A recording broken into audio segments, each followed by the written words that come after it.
wow. Just wow.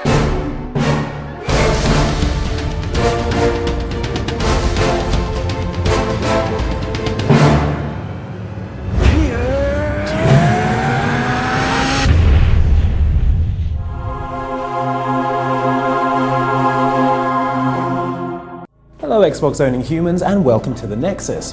What is the Nexus, I hear you ask? Thanks. The Nexus is your one-stop show for everything Xbox 360 delivered weekly into your console via interpipes. Coming up on this week's show. On this week's Nexus, which is being broadcast from inside your house, annoying horror game characters get their comeuppance, we salute the common zombie, and hydrophobia proves once and for all that wetter really is better. But before all that, this! Hello and welcome to the news segment where I'll let you know what's been going on in the world of Xbox this week. Forever and ever. What's that? Oh, we've only got 2 minutes. 2 minutes. 2 minutes. Anyway, here are this week's chilling top stories from the Xbox world. I wasn't ready, we were supposed to do that bit together. Oh, shut up. We knew it was coming, but Dead Space 2's long-touted multiplayer mode has finally been revealed. The sequel to EA's 2008 Fright Fest is set to append the classic tagline, "In space no one can hear you scream with unless you've got a headset," offering 4 versus 4 encounters between the Sprawl security team and X-Factor audience member lookalikes the Necromorphs. Clearly inspired by Left 4 Dead, cooperation is key on both sides. For the security guys, it's vital to completing various unique objectives, and for the Necromorphs, it makes it easier to feast on the flesh of the living. As if Dead Rising 2 Prologue Case Zero wasn't already a tasty Xbox exclusive gift to fans of the first game, Capcom has confirmed that it's not done spoiling us yet. Case West is a downloadable, playable, and yes, Xbox 360 only epilogue that unites DR2's Chuck Green with the series' original hero Frank West. Little has been revealed so as not to spoil the conclusion of Dead Rising 2, but it has been confirmed that Frank's photography skills are still intact, and that he'll assist Chuck as your co-op partner in multiplayer or as an AI character when playing on your lonesome. A release date? Don't be daft. The much anticipated Kinect sensor promises to serve up a triumvirate of terror in the near future. First up, Parappa the Rapper creators Nana On Shah are trying something a little different with Haunt, which, based on the teaser, appears to be a first-person torchlit jaunt through a haunted house. The jump cut-ridden trailer for Sega's Rise of Nightmares promises something a little more hardcore, with copious amounts of zombies, gore, screaming, and fluffy kittens. Sorry, that should have read dismemberment. What a typo. Finally, and perhaps most bowel-looseningly frightening of all, Scary Spice herself is going to help you fight the flab and get fit with Mel B. Truly, that immobile forehead is the stuff of nightmares. She's still got it. More news next week, everyone. Tell me to shut up.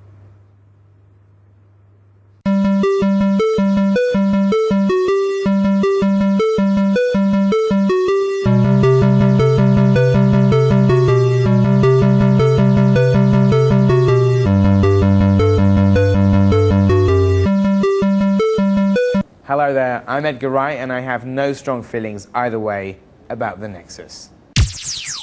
Oh hi, I've been sat here for a while with nothing to do but think. Think about how annoying most characters in horror games are. These characters in particular. Now feel my revenge! Look, Alfred, we don't mind if you want to live alone in a giant mansion, dress up as your cryogenically frozen sister, and caper about the place taking inept potshots at us with a sniper rifle while dressed in a ball gown. That's fine. Could you do it with a less annoying voice, though?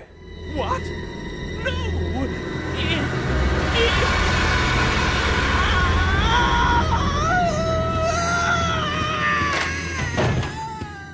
Wait a second.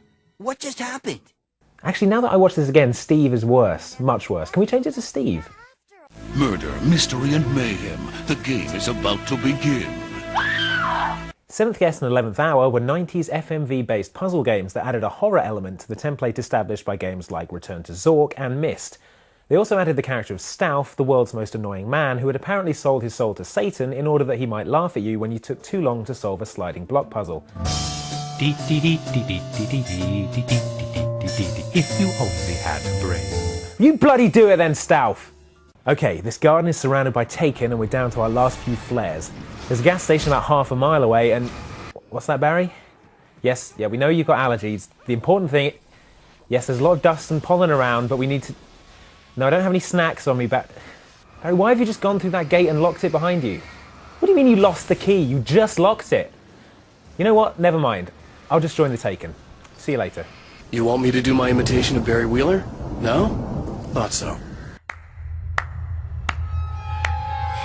So nice you could join us, Mr. Scott Kennedy. Having a Napoleon complex doesn't mean you have to literally dress up as Napoleon, something that apparently passed Resident Evil 4's Ramon Salazar by. That's an awesome name as well, far too good to waste on this idiot, which is why there was also a character in the TV series 24 called Ramon Salazar, who was a totally badass villain and didn't spend the whole time giggling and getting knifed in the hand.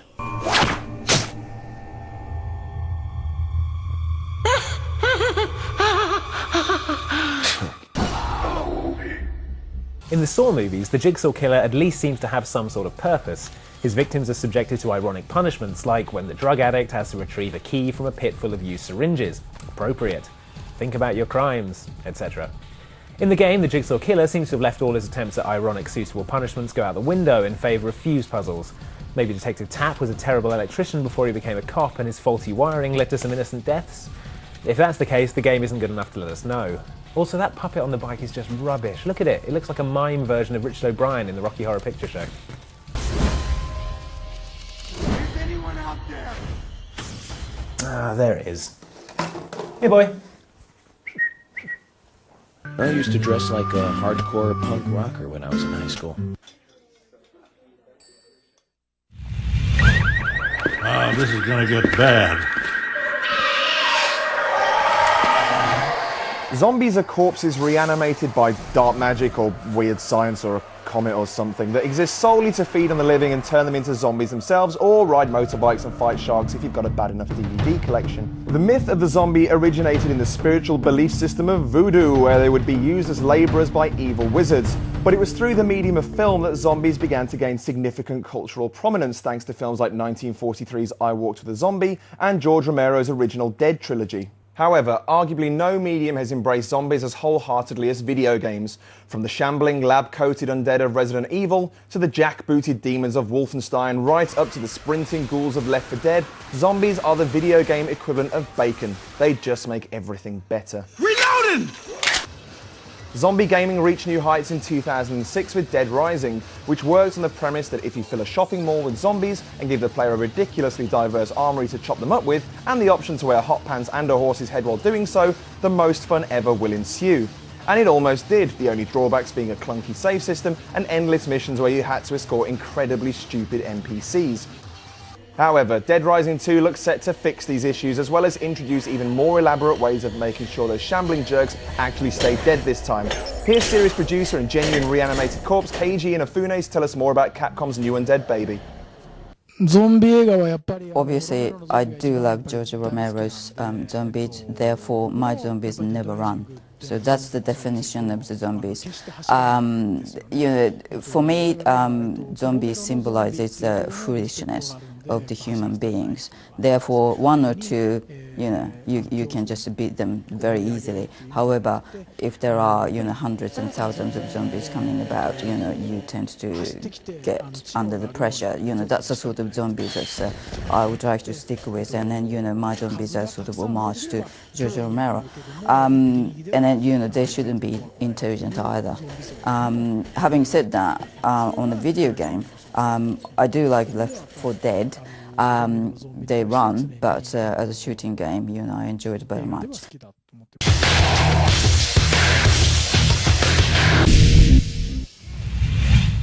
Okay, so we're playing Hydrophobia. It's a downloadable survival horror game for Xbox Live Arcade, based around water. And you've played this for your review for official Xbox magazine, haven't you, Mike? It's pretty good. Very, very pretty game. Pretty enough almost to be put in a box, but they've stuck it on Xbox Live Arcade instead. So I applaud that decision. So Hydrophobia, fear of water, is that right? Water and hydras. Hydras. And many-headed beasts. Hydrogen. Yeah, anything and with hiding. That. And hide and really? seek. Hiding phobia. It's a crippling disability. Yeah, I can imagine. Yeah, so the main thing about this game is obviously the water, which you're wading through as we speak. With trivia, it's actually all gin. It's fizzier than real water. Because it looks more like gin. Yeah. It looks more like water in game. Yeah. For you to use. Well, it's because obviously in in a game. The graphics not quite as real as real life, so yeah, they use gin instead. Okay, so aside from the water, I assume there are other enemies that you're fighting in this. Not as formidable, but there are other enemies. Mainly skinheads. Right. Called Malthusians. Okay. These are the guys. Their slogan is "Save the world, kill yourself." Yes. Yeah. Which is nihilistic. It's a bit of a do as I say, not as I do thing, because they're all alive. Yeah, that's true. Well, they're not really living by their own maxim if they're wandering around alive. Yeah. Maybe they could just run up to you and kill themselves in front of you, thus traumatising you. Maybe Like, that's their like a attack. Yoshimitsu move from Yeah, Tekken. just run themselves through, and you lose like 3/4 of your health. Yeah, so you're mainly drowning terrorists, or setting them on fire, or electrocuting them. You do get a gun later, but it's Well, yeah, you can use the gun to you can use the gun to shatter windows and cause water to pour in, or blow up exploding barrels. yeah, This is a ship with a lot of exploding barrels on it. right. Yeah, Is that their main cargo? Is that what they're transporting? I think so. Yeah, it's Okay. a shipment of exploding barrels.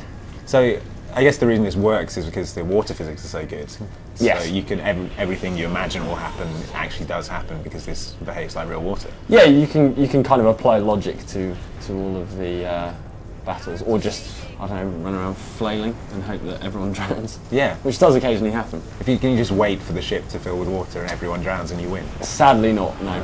Right, so obviously you reviewed this, you enjoyed it. Why should people check Hydrophobia out? I think it sort of sets a new standard for downloadable titles. So I genuinely think this is the most impressive downloadable title that we've seen in a long time. It kind of picks up where Shadow Complex took off, where it's a real substantial, meaty experience. It looks great, and the water stuff is genuinely unique. So yeah, the combat is unlike anything you'll have played before, so it's definitely worth checking out.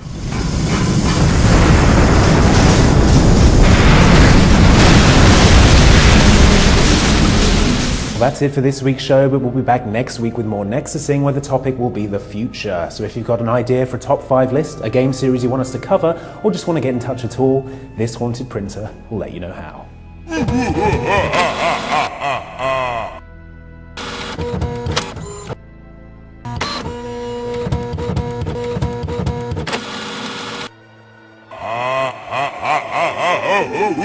Thanks, Haunted Printer. See you next week, everyone.